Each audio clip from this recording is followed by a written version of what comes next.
So today I am going to discuss about Manu's social law. It is again for 5th semester major students from Indian political thinkers. So all of you are aware of the fact that the famous book written by Manu is Manu Smriti, and it is actually a book on laws. So whatever he depicted regarding social law as follows. For example, he has given or he had mentioned certain sources of social laws. First one is Shrutis. So what is Shrutis? Shrutis means those knowledge which generally the people gathered by hearing and listening from others. That means there is nothing written in a book form.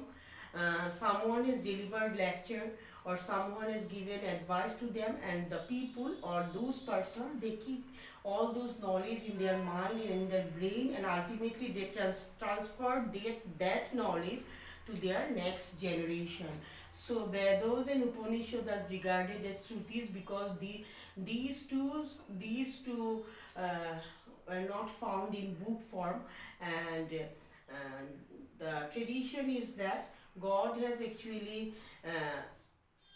shared his knowledge with some knowledgeable person, with some munis, with some rishis, that means sages, and they keep that knowledge and ultimately they transfer that knowledge to next generation. So Shruti means Vedas and Upanishads. Whatever is written in 4 Vedas and Upanishads, these are very important source of social law. Then second one is social practices. That means people from time immemorial, they are following some customs, some traditions, some usages because they found that these are very much useful for their day-to-day life. So those custom, tradition, usages which are useful for their day-to-day life and which they are following eagerly, these are also regarded as one of the most important source of social law. Then third one is self-satisfaction. Self-satisfaction means when the people themselves eagerly, intentionally follow the rules and regulations and their soul feel happy, their soul feels satisfied that okay, we are following these rules and these are bringing happiness in our life, bringing regularity in our life. When that type of thinking developed among the people, they feel themselves satisfied, and when they themselves feel satisfied, automatically they will talk about that, they will talk in favor of those laws before others. So self-satisfaction is also another important source of law.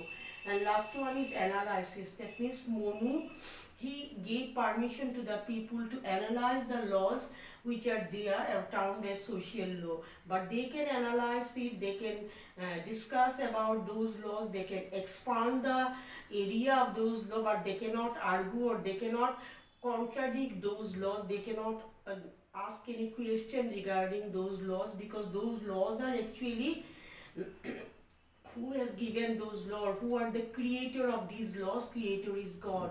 So there is no question of challenging the authority of God. Then some of the merits of that social law. First one is establishment of a good society. It was the main intention of Manu to establish a good, a just society for human being, and if they follow that social law, it is possible for the people to establish a good society. They can become good human being and they run the society according to by following rules and regulations, and there would not be anything harmful in that society. Then number 2 is to lead a pure life.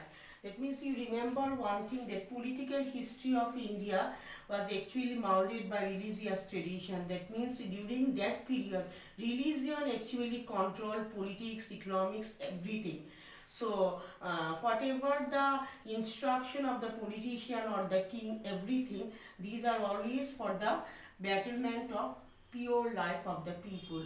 So to lead a pure life, the politicians or the king also instructed the people to follow these laws which are very much necessary for them and which will lead them to which will help them to lead a pure life.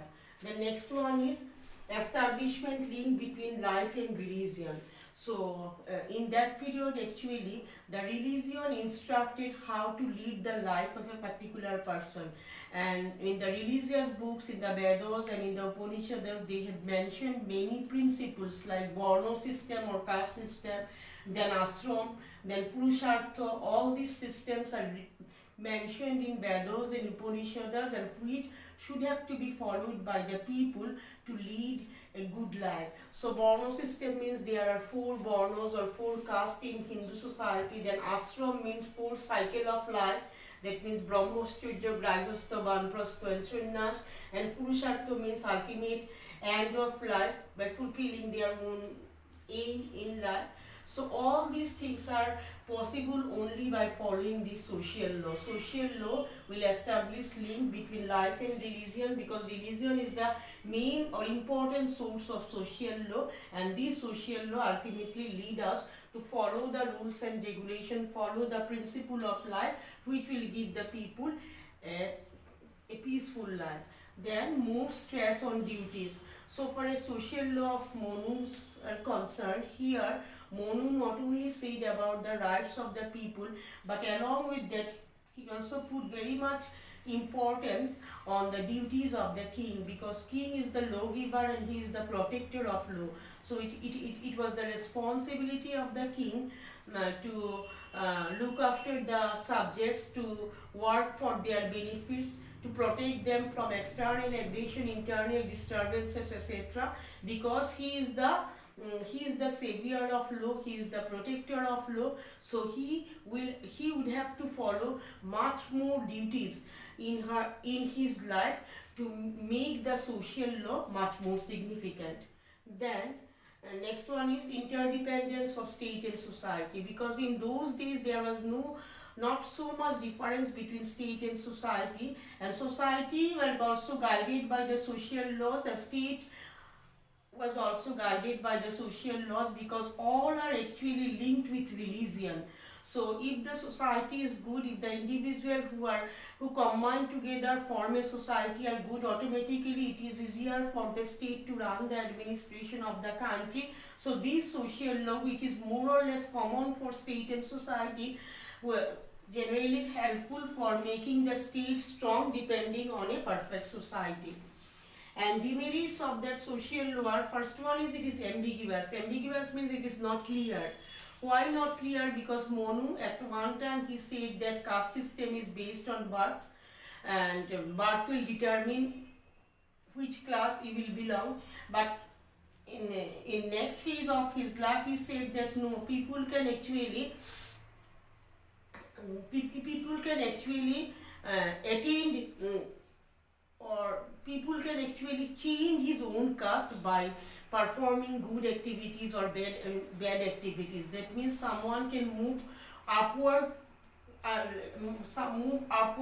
or someone may come downward because of their activities. If they are not performing their activities properly, they may come down from upper strata to lower strata of the society, and if they are doing good works, they may rise to the upper strata of the society. That means caste system was based on what? So that is actually ambiguous. In one place they are saying it is based on birth, and another place it was based on what? So that is not correct. Then it is not secular even. If we apply this principle in modern term, we cannot term this social law as secular, because this law is related with Hindu religion, Hindu customs and traditions. So these type of law cannot meet the demands of all kinds of religious communities. So in modern context, these laws are not secular.